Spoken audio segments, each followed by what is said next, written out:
Hi boys and girls, it's me, Kirsty. It's my turn to deliver the children's talk this week.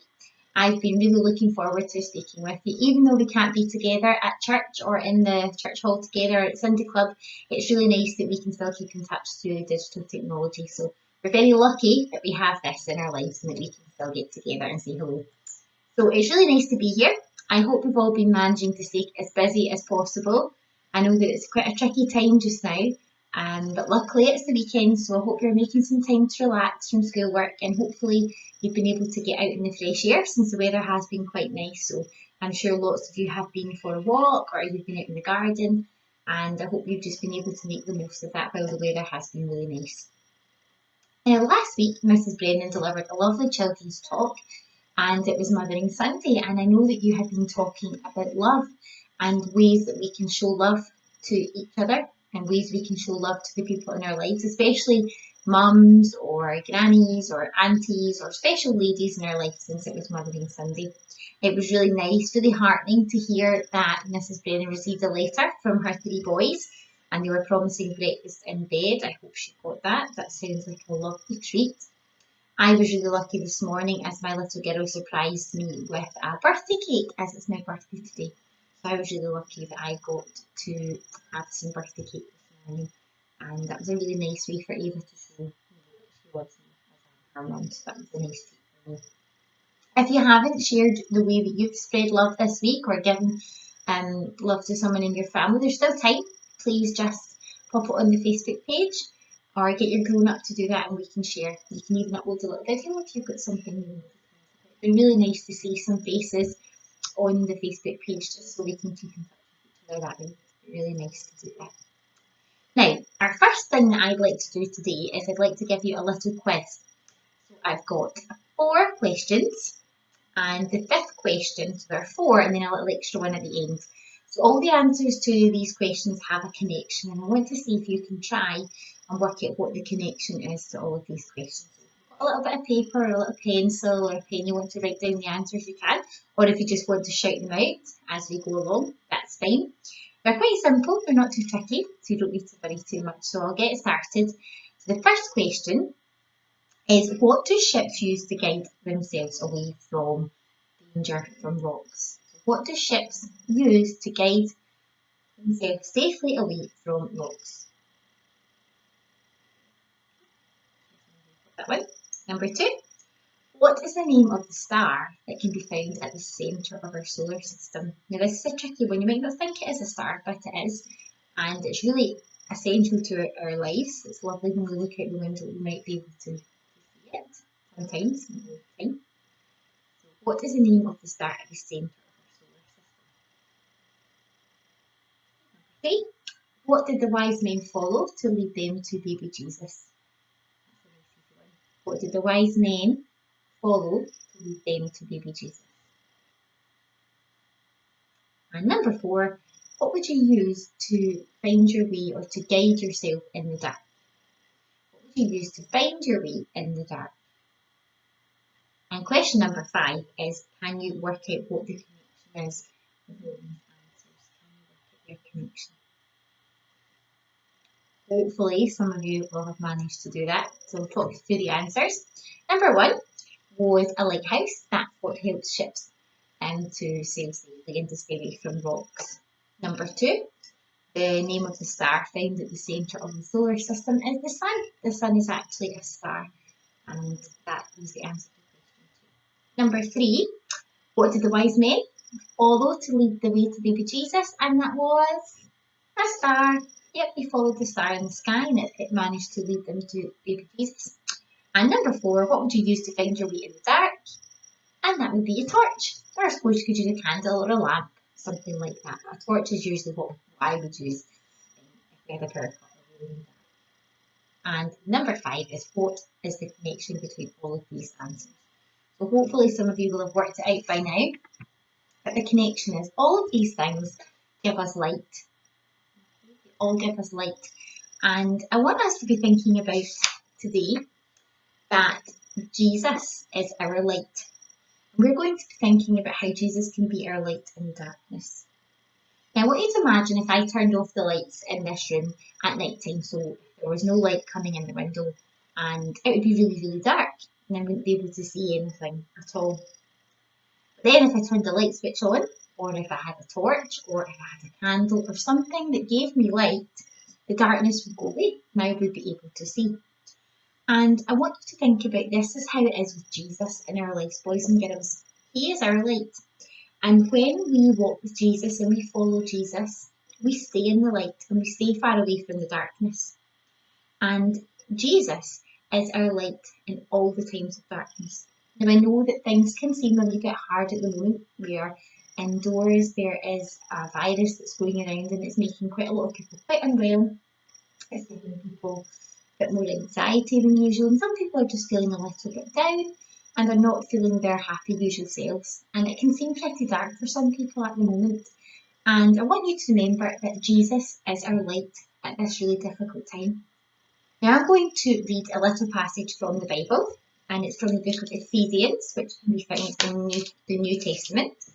And if you're using the Good News Bible, like I am, you can find it on page 245 in the New Testament. So it's from Ephesians chapter 5, verses 8 to 14. And we're going to be looking and thinking about how Jesus is our light in the darkness. You yourselves used to be in the darkness, but since you have become the Lord's people, you are in the light. So you must live like people who belong to the light, for it is the light that brings a rich harvest of every kind of goodness, righteousness and truth. Try to learn what pleases the Lord. Have nothing to do with the worthless things that people do, things that belong to the darkness. Instead, bring them out into the light. And when all things are brought out to the light, then their true nature is clearly revealed. For anything that is clearly revealed becomes light. That is why it is said, "Wake up, sleeper, and rise from death, and Christ will shine upon you." So boys and girls, at this really dark time, if you're feeling a little bit down, please remember to talk to Jesus. He is our light. And you have to remember that there are other people maybe in your house who are feeling a little bit down or feeling like things are pretty dark, and you need to be the light in their lives. So that's what we're going to be thinking about this week. We're going to be thinking about how we can be the light in the people's lives around us.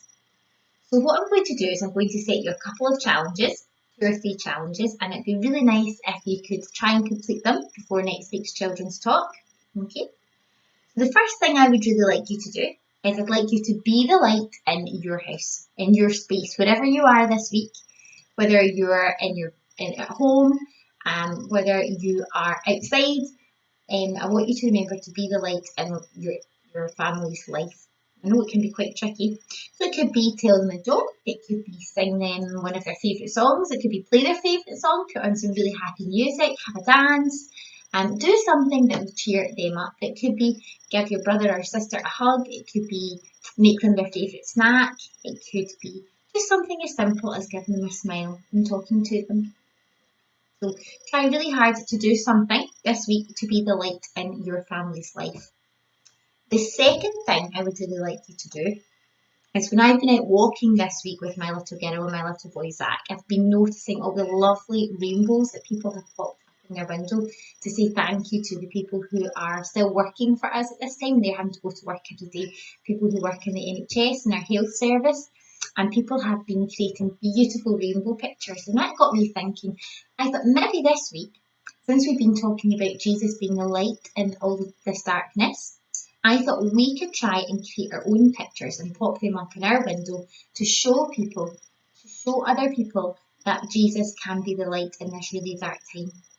So I've made a little picture. I did this very, very quickly. You'll obviously spend a lot more time on it than I have done, but you can do it. Ava and I will do a new one tomorrow and we'll try and put one up in our window. So if you're walking past my house, look out for it. I'm sure you'll see it. So I have just drawn a cross. I've got the words at the bottom here. I've got some light shining behind it. I said, Jesus is our light. And I put some words just to give people a hopeful message. Hope, faith and love. And if you could pop that up in your window so when people are walking past, you can try and convey the message that Jesus is the light in the world. And people can talk to Jesus wherever they are, anytime. They don't have to be in church. You can be at home. You can be in the garden, in your bedroom, in the kitchen, it doesn't matter. You can talk to Jesus anytime. So let's create lots of lovely pictures. It doesn't need to be a cross, it could be a candle. It could be a light bulb. It could be a picture of how you feel that Jesus looks to you in your life. It could be things that bring you light and you could help other people to smile when you look at it. So let's have lots of pictures up in our houses to show that Jesus is the light in this really dark time. And the third challenge is two of my favourite songs that we've been learning with Mrs. Brennan. We've got Shine and My Lighthouse. So I would still like to challenge you to record yourself singing along to Shine or My Lighthouse. Maybe you could create your own actions to the song. You can make up some different ones. It'd be really nice if you could film yourself or film you and your family singing along to Shine or My Lighthouse, and we can get as many songs up on our Facebook page as we can, conveying messages of hope and fun, and we can see our friends that we haven't been able to see for a little while. So that's our 3 challenges this week. Number 1, be the light in your house. Okay, cheer people up if they're feeling a bit down. Or if everyone's feeling positive, that's great. Just make sure that you're all trying to be the light for each other when things might get a bit tricky. Number 2, I'd like you to create a picture and pop it on your window so when people are walking past, they can see a picture that shows Jesus as the light in the darkness. And number 3 is if you can try and sing Shine or My Lighthouse, maybe create some new actions or some new dance moves for that. That would be super. I'll pop the link up to Shine and My Lighthouse so that you can get it from there. Or you can go into YouTube and you can have a little look. So let's get lots of exciting videos online and let's get some really super pictures to brighten up people's day when you're out for a walk. And let's remember that Jesus is the light in our lives. And just to finish, I'd like to say a little prayer before I leave you. Lord Jesus, as we go out into the darkness of this world, we take your light with us. Help us to shine brightly and to point the way to you. Amen. It's been lovely speaking to you, boys and girls, and hopefully I will see lots of you really, really soon. If you're out walking and you're passing, please give us a little wave, and I'm sure it won't be too long till we're all together again. So have a lovely week, and I will see you soon. Bye.